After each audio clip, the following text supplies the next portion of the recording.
वे Mexico लौट सकते हैं और अपने सपनों का घर बना सकते हैं। उन्हें उम्मीद थी कि यहूदी स्थिति को समझेंगे जब उन्होंने सुना कि जोस यह सोचकर चुप हो गई कि उनके पिता ने उन्हें श्रमिकों के स्कूल जाने के बाद क्या बताया था, कि क्योंकि वह बहुत थके हुए थे इसलिए सौभाग्य से कक्षा में सो गए। शिक्षिका मिस यंग समझ गई कि क्या हुआ था और स्कूल की नौकरी के बाद उस दोपहर को गुस्सा नहीं हुई, और बाहरी अंतरिक्ष के बारे में उसकी जिज्ञासा के कारण जोस ने मिस यंग से संपर्क किया और पूछा कि आकाश में तारों का उद्देश्य क्या है। धीरे से एक अजीब सवाल सुनकर मिशन ने उसे इसे स्वयं खोजने का प्रयास करने के लिए कहा। बाद में जोस अपना होमवर्क कर रहा था और घर पर था। उसे अपने सपने को कागज पर चित्रित करने के लिए कहा गया था, लेकिन उसे मिनटों की उलझन को चित्रित करने के लिए कुछ भी नहीं मिला। उसके बड़े भाई, जो अभी घर आए थे, ने दुनिया में पहले नासा रॉकेट के प्रक्षेपण को देखने के लिए घर पर सभी को आमंत्रित किया। जब उन्होंने महानता देखी, अंतरिक्ष में रॉकेट के प्रक्षेपण से, वह स्तब्ध रह गया। यह अद्भुत दृश्य अगले दिन घर पर और हर कोई खेतों में जाने के लिए तैयार हो रहा था। अचानक मिस यंग आए ताकि वह अपने माता पिता से बात कर सके, शिक्षा के उपयोग के बारे में उसकी चिंता के बारे में बता सके। यह शर्म की बात है कि जोस जितना होशियार था, वह अक्सर क्लास मिस कर देता था क्योंकि उसे अपने कार्यक्षेत्र में काम करना पड़ता था। उसने सुझाव दिया कि नली के लिए बेहतर होगा कि वह काम करना बंद कर दे ताकि वह स्कूल पर ध्यान केंद्रित कर सके, लेकिन उसके पिता इस बात से सहमत नहीं थे कि उनके बेटे को पढ़ाई जारी रखनी पड़ी। परिवारों की अर्थव्यवस्था में मदद करने के लिए काम करना। इसके अलावा जोस केवल अस्थायी रूप से वहां था। यदि उनके पास पर्याप्त पैसा बचा होता तो वह मेक्सिको लौट जाता और बिल का भुगतान करता। हाउस उनके मिशन के पास उस उत्तर को सुनने के लिए शब्द नहीं थे। मिशन छोड़ने से पहले जोस ने पीछा किया और अपने सपनों के बारे में अपना होमवर्क दिया। जहां मिशन को पता चला कि यहूदी एक अंतरिक्ष यात्री बनना चाहते थे, वह मुस्कुराए और कहा कि एक दिन उसका सपना सच हो गया। उसने उससे कहा कि वह इसके लिए लड़ती रहे और लोगों ने उसे जो बताया उसे नजरअंदाज कर दिया, क्योंकि उसे विश्वास था कि वह इसे यहां हासिल करेगा। शिक्षक का समर्थन। छोटे यहूदियों को नहीं पता था कि उस दोपहर को खेतों में खुश होना चाहिए या दुखी होना चाहिए। जून की फसल और लक्ष्य तक पहुंचने के लिए खेत श्रमिकों को उनकी सामान्य मजदूरी का केवल आधा भुगतान किया जाता था। आप जानते हैं कि जोसेफ नाराज थे।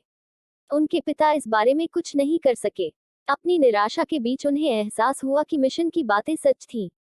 अगर ऐसा जारी रहा तो उनके बेटे का भी उनके जैसा ही हाल होगा। वह नहीं चाहते थे कि ऐसा हो।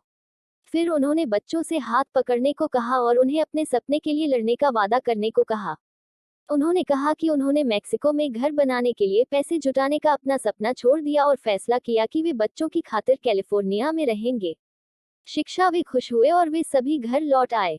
दशकों बाद जोस एक प्रतिभाशाली व्यक्ति बन गए। उन्होंने कैंपस में सर्वश्रेष्ठ ग्रेड से स्नातक किया और वह एक अंतरिक्ष यात्री बनने के अपने सपने को कभी नहीं भूले। उन्होंने नासा अनुसंधान केंद्र में नौकरी के लिए आवेदन किया और उत्तर की प्रतीक्षा करते हुए उन्होंने एक राज्य अनुसंधान में इंटर्नशिप की। संस्थान में काम के पहले दिन जब उन्होंने परियोजना प्रमुख के साथ एक बैठक में भाग लिया तो क्लिंट जोस से एक कठिन प्रश्न पूछा गया। हाँ, परमाणु के बारे में, लेकिन आप जानते हैं कि वह सिर्फ एक नया बच्चा था जिसने उस कठिन प्रश्न का सही उत्तर दिया। दावा चकित हो गया और उसने दूसरे कर्मचारी से अपना कार्यालय दिखाने के लिए कहा। लेकिन जब वह बैठा ही था कि कार्यालय की लाइटें तुरंत बंद हो गईं। वह रिसेप्शनिस्ट के पास गया और लाइट बदलने के लिए, लेकिन रिसेप्शनिस्ट पिता ने नए ऑफिस बॉय को चुना और इसके बजाय उसे चाबियां दी और उसे बताया लैंप खुद ले आए और साथ ही उससे टॉयलेट पेपर भी मांग लें। काम के बाद कुछ भी कहने में भ्रमित होना बंद हो गया।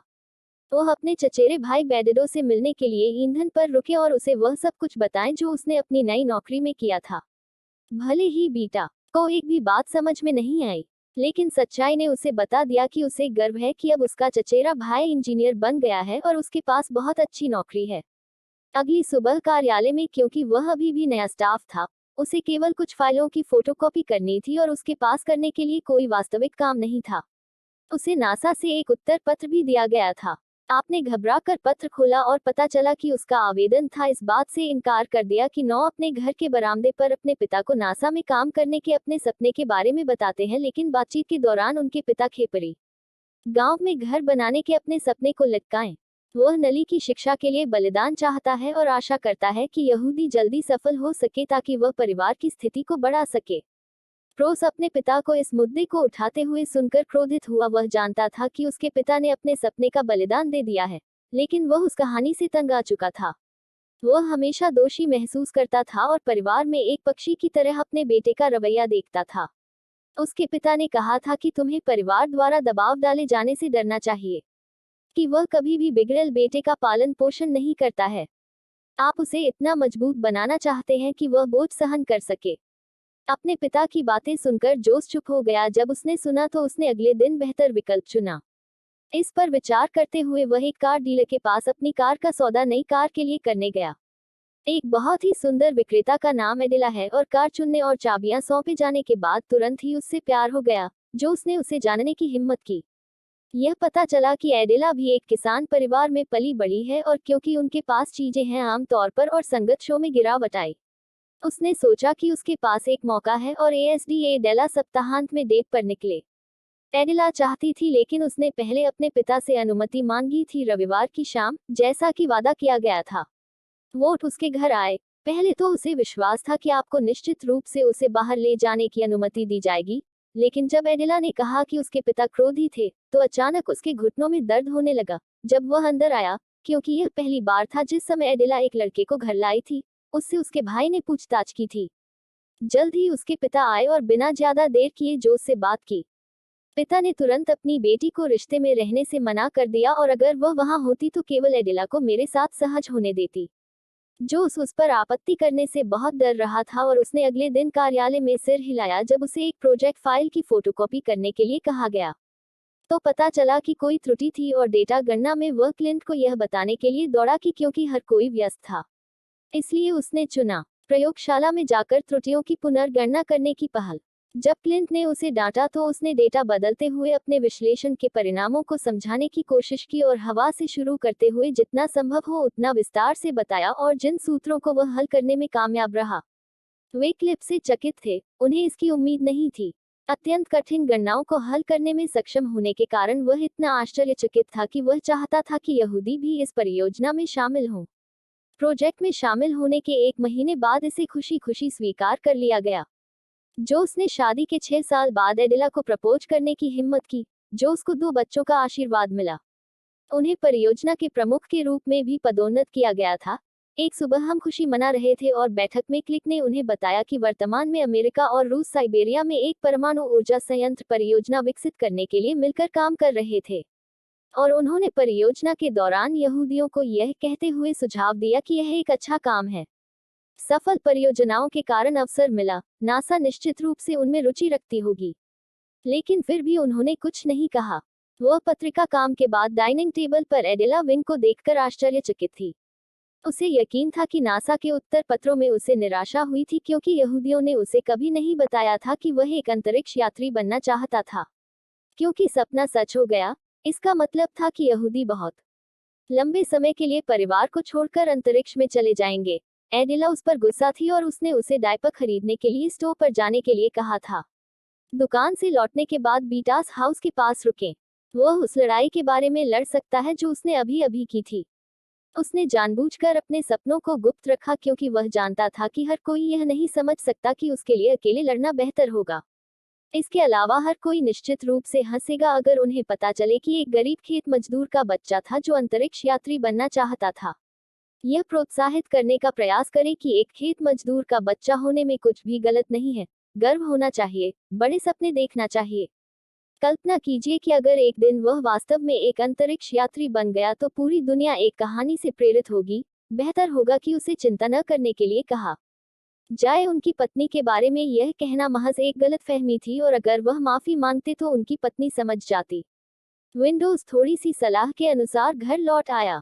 उसने अपनी पत्नी से माफी मांगी क्योंकि इस पूरे समय उसने अपने सपनों को गुप्त रखा था। उसने वादा किया था कि कोई और रहस्य नहीं देखा जाएगा। उसके पति ने ईमानदारी से एडिला को छुआ था। उसे उसके सपनों को समझने और समर्थन करने की कोशिश करनी चाहिए। फिर उसने सुझाव दिया कि वह अन्य कौशल हासिल करने के लिए पाठ्यक्रम लेने की कोशिश करे या अपने प्रतिस्पर्धियों से अपना मूल्य बढ़ा सके। वह उसे सुरक्षित भी देगी। उसके समर्थन के लिए धन्यवाद। यह सुनकर कि उसकी पत्नी का समर्थन चुना गया, अगले ही दिन विभिन्न प्रकार के प्रशिक्षणों में भाग लेना शुरू कर दिया। वर्षों बाद यहूदियों ने प्रशिक्षण पूरा किया और कई कौशल हासिल किए, लेकिन फिर भी नासा से एक तक कोई अच्छी खबर नहीं आई थी। नाइट जोस ने परमाणु ऊर्जा संयंत्र परियोजनाओं के रूप में काम करने की अनुमति के लिए क्लिंट सुझाव और एएसडी एडेला को याद किया। पर्यवेक्षक और रूस प्रमाण पत्र प्राप्त करने के अलावा वह रूसी अभ्यास भी कर सकते थे ताकि उनका सीवी बेहतर हो। बिना 2 बार सोचे एडेला ने बड़े करीने से अपनी अनुमति दे दी और अगले दिन यहूदी रूस के लिए रवाना हो गए। कुछ महीने बाद नासा ने अपनी नौकरी की रिक्ति फिर से खोल दी, लेकिन उनके आवेदन के कारण और हमेशा अस्वीकार कर दिया गया। जोस ने सीधे झपकी लेने के लिए वाशिंगटन डीसी जाने का दृढ़ संकल्प किया था।